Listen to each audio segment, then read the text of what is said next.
Most people look at this simple word problem and get the math completely wrong, even though the setup seems like absolute, undeniable common sense. Imagine a cozy, snow-covered cabin tucked deep in the woods. There's a long, beautiful driveway leading right up to the front door.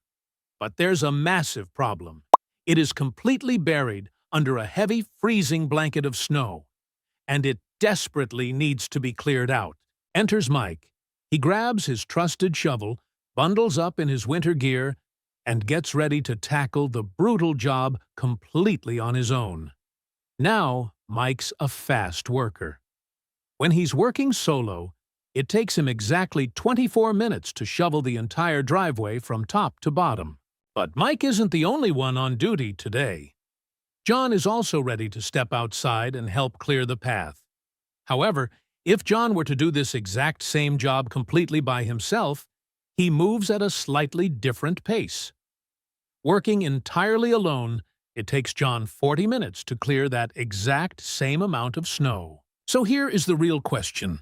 What happens if Mike and John team up and work together at the exact same time? How long will it take them to clear the driveway as a team? Now, before you grab a calculator or try to rush through an equation in your head, let's just slow down for a second and look at how our immediate intuition can betray us. If you try to solve this using basic instinct, you're going to fall right into a massive mathematical trap. Let's look at the raw numbers we have on the screen.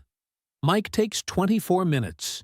John takes 40 minutes. If you simply add their individual times together, 24 plus 40 gives you 64 minutes. But wait!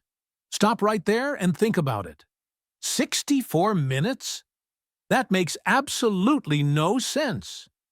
How does adding a second person to help out make a job take longer? If they work together, it shouldn't take them more time than it takes one person working completely alone. So, you might think, okay, let's look at it differently. Let's take that combined total of 64 minutes and divide it by 2 to find their average time. That gives us 32 minutes. Sounds much more logical, right? Wrong. This logic is also completely incorrect, and it breaks a fundamental rule of real-world physics. Think about it. Two people working together should always finish a job faster than either person working completely by themselves. Since Mike can finish the whole driveway solo in just 24 minutes, their combined team time absolutely has to be less than 24 minutes. 32 minutes is still way too slow. To solve this problem correctly, without falling into these traps, we cannot simply add or average their total times. Instead, we have to look at a critical mathematical concept: work rates. A work rate is simply the specific amount of work a person actually completes per unit of time. Let's break down Mike's individual work rate first. If Mike clears one entire driveway in 24 minutes, it means that if we look at just one single minute of time, he completes exactly 1/24th of the total driveway. Now, let's do the exact same thing for John. If John clears the entire driveway in 40 minutes, then in one single minute of time, he completes exactly 1/40th of the driveway. Perfect. Now we have two clean, concrete mathematical rates to work with. Mike clears 1/24th of the driveway per minute, and John clears 1/40th of the driveway per minute. To find out how fast they can smash through this job as a team, we just need to combine their individual efforts. And mathematically, that means we need to add Mike's rate and John's rate together. This leaves us with a basic fractional expression: 1/40 plus 1/24. But this is where a lot of people freeze up and get stuck. To add these two fractions, you cannot just add the numerators and denominators straight across. Doing that completely breaks the core rules of algebra. We need to find a common denominator first.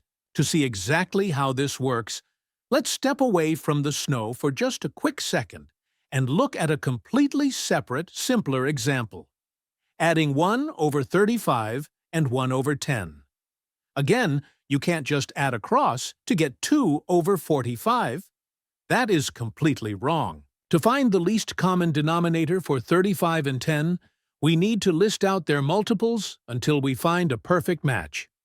The multiples of 35 are 35, 70, 105, and so on.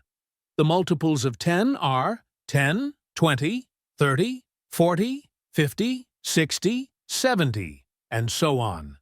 As you can see, the smallest multiple they share in common is 70. Now, we convert both fractions so they both share that identical denominator of 70. To change 1 over 35, we multiply both the top and the bottom by 2, which gives us 2 over 70. To change 1 over 10, we multiply the top and the bottom by 7, which gives us 7 over 70. Now that the pieces perfectly match, adding them is incredibly easy. 2 over 70 plus 7 over 70 equals 9 over 70. Simple, right? Now let's bring that exact same mathematical tool back to our original snow problem. We need to add 1 over 40 and 1 over 24. Let's find their least common denominator by listing out their multiples just like before. Multiples of 40 are 40, 80, 120, 160, and so on. Multiples of 24 are 24, 48, 72, 96, 120, and so on. Look at that. The lowest common denominator they share is 120. Next, we convert our fractions. For 1 over 40, we multiply the top and bottom by 3 to get 3 over 120. For 1 over 24, we multiply the top and bottom by 5 to get 5 over 120. Now, we can finally add our converted fractions together. 3 over 120 plus 5 over 120 equals 8 over 120. We can simplify 8 over 120 by dividing both the numerator and the denominator by 8, which beautifully reduces all the way down to 1 over 15. This means that when they work together, they clear exactly 1/15 of the driveway every single minute. Think about it step by step. If they finish 1/15 of the job in 1 minute, 2/15 in 2 minutes, and 3/15 in 3 minutes, how many minutes will it take them to reach 15 over 15, which represents the whole, completely finished driveway? By dividing the total job by their combined work rate, or simply taking the reciprocal of our fraction 1/15, we get 15. Therefore, it takes them exactly 15 minutes to clear the driveway together. That is significantly faster than working alone. Our boundaries match up, and the math checks out perfectly. All right, now it is your turn to test your skills and see if you can avoid the common traps. Here is your official challenge practice problem. Mike can finish a completely different job in 35 minutes, and John can finish that exact same job in 1 full hour. If they decide to work together as a team, how long will it take them to finish it completely? Take your time with this one. Watch out for your units. Remember, there are 60 minutes in an hour. Follow the exact same work rate steps we just used, and when you think you have the correct time, drop your answer down in the comments below. Let's see who can get it right. If you loved tracking through this problem and want to keep sharp, make sure to hit that like button and subscribe for more mind-bending math puzzles just like this one. Until the next video, take care.